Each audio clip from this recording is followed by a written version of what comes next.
All right, y'all. So listen, man. Here we go. This is a journey right here. For those of you that have been following my channel, y'all know what it is, man. I'm bringing it to you like this.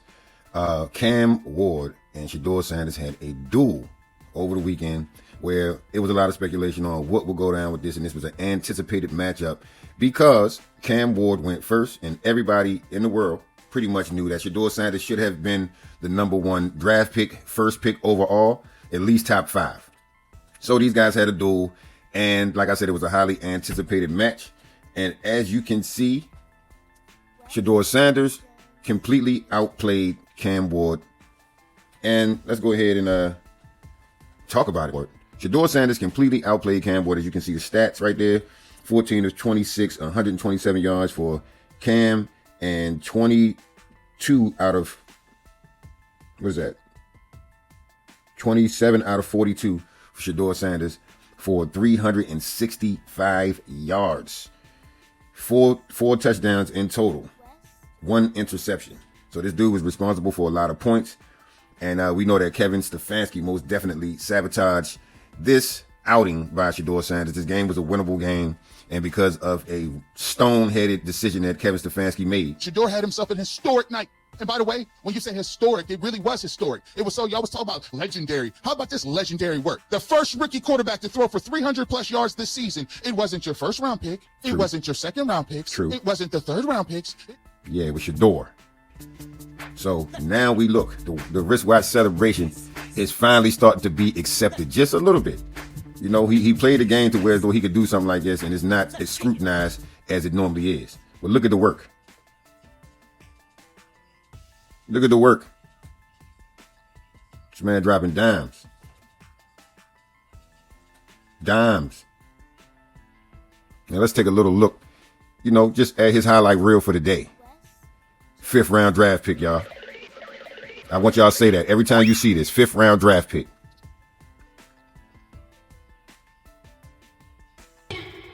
Three weeks of reps, y'all. This is not like this dude has been in training camp from the beginning. I want y'all to understand that there is a huge head start that everybody had on this kid. Only thing I can say is he always had it, and we knew he always had it. And do you know what kind of stand-up guy you got to be to sit back and play behind somebody that you know is not better than you? And you have to accept it. And you have to be humble because they've already put you on a, you know, they got this thing about him is he's arrogant and he's too cocky and he's too this and he's too that. So if he says anything about the player that's in front of him, he's going to be scrutinized about it. So he was smart and he shut up. But now we get to see this. We get to see this. And there's nothing you can say. Now you got to shut up.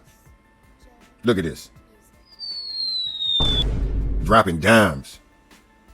Dropping dimes. Cleveland would be crazy to get rid of this boy. Look at this. Yeah, look at this. Come on, man. That's 1st round pick talent. Cam Ward is not doing that on the other side. That's what I need y'all to know. That's it. Haters, stay out of this because it's not going to work. It's just, you got nothing. You got nothing, haters. You got nothing. You got nothing. Speed of the game, not a factor. That's Nope. another thing.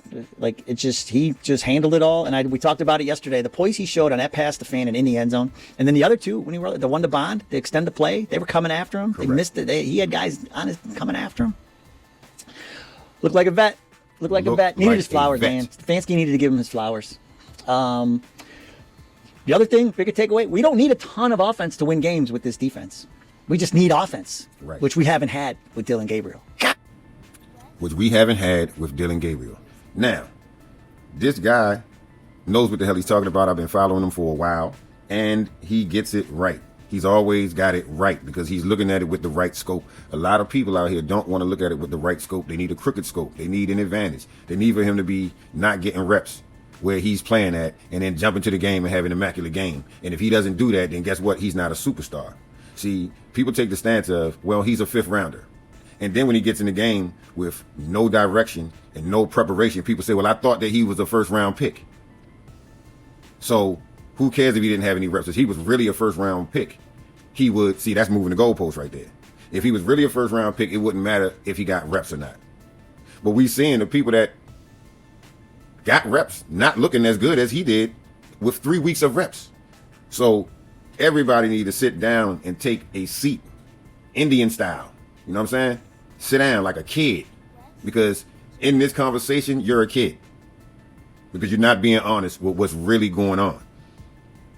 You're not being honest with what's really going on. And what's really going on is debauchery, sabotage, and, you know, straight up privilege and non-privilege. So this dude right here always got it right. I'm definitely going to tag his podcast in the description for sure, so you can get to this dude, because he's got great information and he's in Cleveland.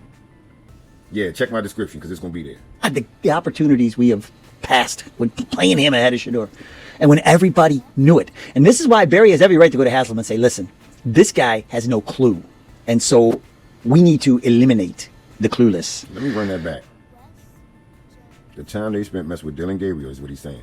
God, the opportunities we have passed when playing him ahead of Shedeur, and when everybody knew it. And this is why Barry has every right to go to Haslam and say, listen, this guy has no clue. Get him out of there. And so we need to eliminate the clueless. Yes, indeed. Every single thing that has happened so far this season has just made Stefanski look worse and worse and worse. From Flacco going to Cincinnati to Ball. First of all, picking Dylan Gabriel in the third round when nobody in their right mind would have ever picked Dylan Gabriel in the third round. Passing on another piece you could have had on offense. Easy. Secondly, the whole Flacco thing. Flacco looking like trash when he was here trying to run this nonsense offense, and then going to Cincinnati and throwing for 400 yards a game. Looks ridiculous.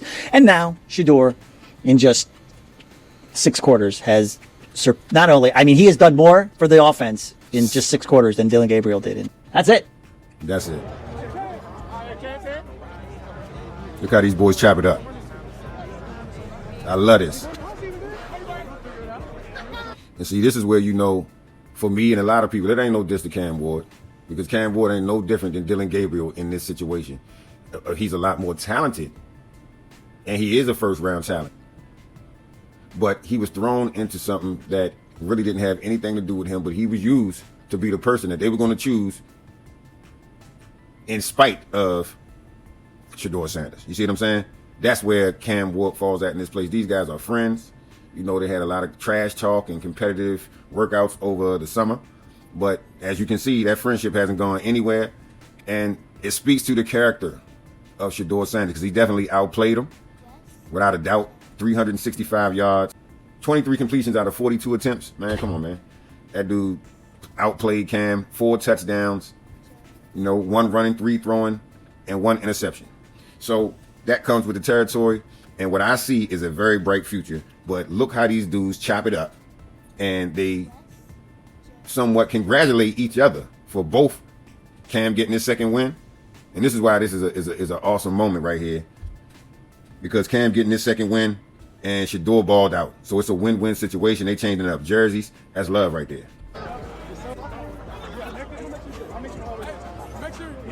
Make sure he get the jersey. And they talk about making bread off these jerseys.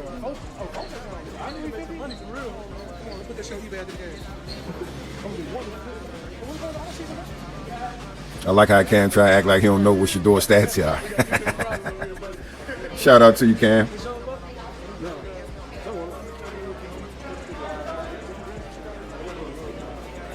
Yeah, man, this is real love right here, man. They taking pictures. Sabotage. Again, this is the media saying all this. Look at this, man. This one right here is real funny though. Look at this, man. This is what I seen on, you know, when you search Kevin Stefanski. This is one of the first pictures that I saw popping up, and I thought it was funny. Dilly baby, I would do anything to make sure that he don't break your 1-game record. You might be a nice guy, Kevin, but what you did today just fueled the storm of people asking you. Go ahead, ask the same questions now. All you reporters, it's absurd that Kevin would sabotage and sabotage and sabotage. You took your quarterback out of the game when he brought you back from the depths of Hades, dropped dimes, picked yourself off the cold turf after he got hit time after time after time, walked his way up the field, threw a dime to Harold Fanning Jr. Correct. And you take the football out of his hands to run wild dog? I hope you have to answer every single question from every Shedeurian that's ever lived. Coach Prime was hyped when he saw 12's touchdown to Jerry. Let's go, baby. Run! Thank you! Thank you! Thank you! Thank you! Thank you! Yeah. And don't believe that either. Oh, Lord, he getting his groove on. Go ahead, Groove. Ready to go. You see Coach Prime super duper happy, man. And this right here is the pinnacle. You know what I'm saying? To see your son that you raised from a little boy, coaching him every game until he got into the NFL, and now he get to see this. 12's touchdown to Jerry. He get to see Coach this. Prime was hyped when he saw You know 12's what I'm saying? touchdown to Jerry. You get to see this. And this is straight love. Hopefully you enjoyed this, man. This was 12's journey, and this is really based on one game with Cam Ward, his legendary performance.